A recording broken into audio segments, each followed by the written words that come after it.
watching The 7 from WATE 6 on your side.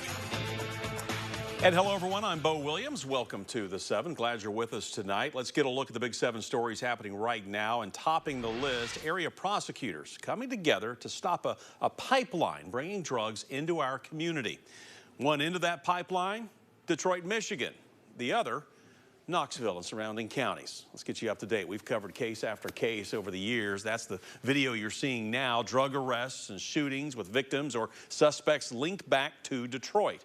Knox County's District Attorney Sharm Allen saying today that the vast majority of crime around these parts is drug related. So disrupting how drugs get here, Allen says, decreases not just drug crimes, but also violent crimes all the way down.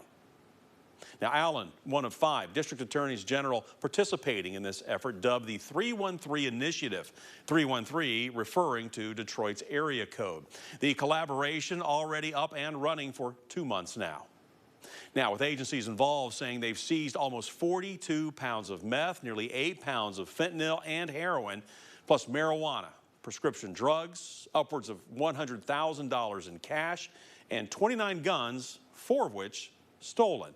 And they're putting people in jail, making 46 arrests connected with the Motor City.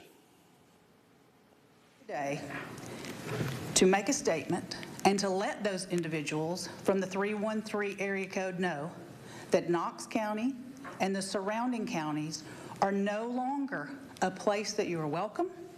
This is officially a hostile market for those of you who want to peddle your drugs in our area.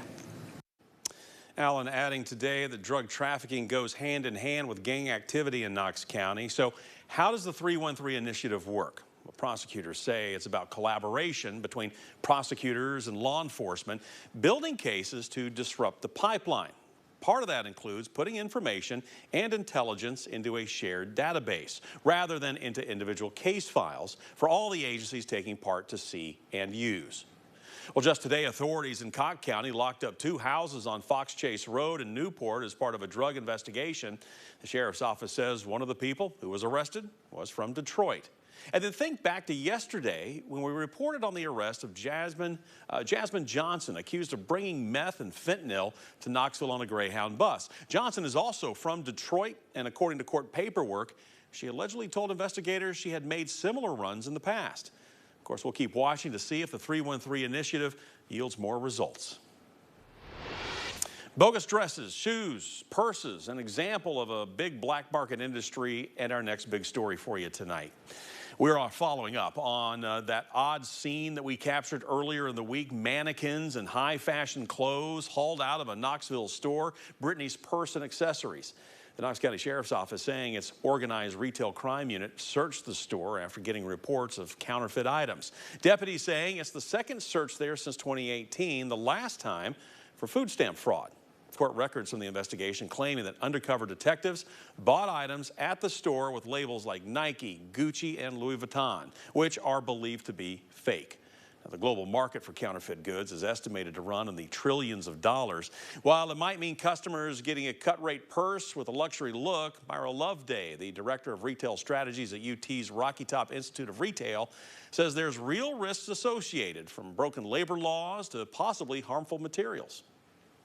Counterfeit products can be very dangerous because there's really no safety regulation criteria that it's meeting. We really want to make sure that we're paying for the value, we're paying for the great quality, and we're paying for the lifetime guarantee of these brands.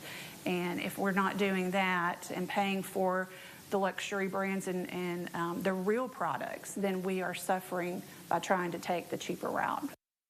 All right, so you're probably asking, how can you spot a fake? Well, Loveday says, look for quality standards. She gives the example of Louis Vuitton. The brand isn't going to put its logo over a seam. Other experts have told us in the past to remember the old adage, when you spot a tremendous bargain, if it's too good to be true, it probably is. And if you've been burned by a bogus item, you can call the U.S. Consumer Product Safety Commission. The number is 1-800-638-2772 to report the business you bought the item from. Next on our Big 7 story list for you, an allegation of a child sex crime. The location in this case, the post office on Wise Garber Road in West Knoxville, and that matters when it comes to the charges against the man accused, who happens to be a postal worker. 70-year-old John Best was indicted by a federal grand jury on charges of statutory rape and trying to lure an underage victim into sex. Court records show the alleged victim was a 17-year-old boy. Investigators in those documents claim Best bought a phone and jewelry for the teen, promised to buy him a car, and pretended to be the victim's godfather. Best entered a plea of not guilty today. That happened in a federal courtroom because the post office is federal property. A big update on yesterday's South Knoxville apartment fire we want to pass along to you. Firefighters now blaming an electrical issue as the cause. Investigators also tracking the source of the fire to an area near a bed. As for that firefighter injured during yesterday's effort that we told you about, KFD says he was cleared to return to work after suffering minor burns. Firefighters have been telling us at least half of Building Q at the Henley Apartments off Alcoa Highway sustained heavy smoke, water, and fire damage. The good news is, though, no residents were injured. Our next big story, a very 21st century arrest, if you will. We're getting a bird's eye view, or rather a drone's eye view, if you will. You see it here behind me from an infrared camera as Roane County deputies search for a wanted man. Now, that search happening yesterday after investigators say the suspect, Christopher Taylor, he's the figure in the center of the screen, bailed out of his car and hid in the woods. The infrared video shows officers and a police dog closing in and surrounding Taylor. He's charged with drug possession and driving on a revoked license. Reactions to an amazing landing, our next big story for you tonight, and you can understand why drivers wanted to spread the word. Seeing this on I-40 in West Knoxville, a small plane landing along the side of the interstate at the Paper Mill Road exit. Tonight, we've been able to get our hands on recordings from 911 calls as, well, people spotted the plane. Do we know if anybody is injured? Oh my God! I don't know. We passed it. Looks like there's flames coming up. I see a little bit of flames. They look like they had not a Jurassic landing, but it wasn't safe. It was flopping around a little bit. Now, we still don't know the exact cause. We're waiting on a report from the FAA, but the pilot told us that he had to pick this unorthodox landing site because of engine problems. Now, no one was hurt, not even the pilot, which brings to mind the famous saying among flyers, any landing you can walk away from is a good one.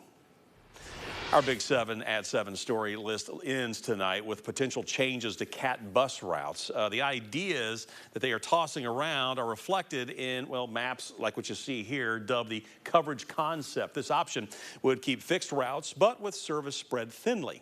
The colors indicate faster service in red, slower service times in blue. Compare that to another of CAT's concepts, the ridership concept. The idea with this one is to focus routes on places where more people live and work. Now, that means more frequent bus trips, but less of them compared to the current setup, aimed at getting more people to more useful destinations. This is just a draft, by the way, after phase 1 of the process. Phase 2 means hearing about the proposal from riders and the rest of the community. Now, 2 in-person open house sessions are planned near the end of the month, along with a virtual public meeting next week. Or you can have your say through an online survey, and we have links and a deeper look at the changes posted on our website. Just go to WATE.com.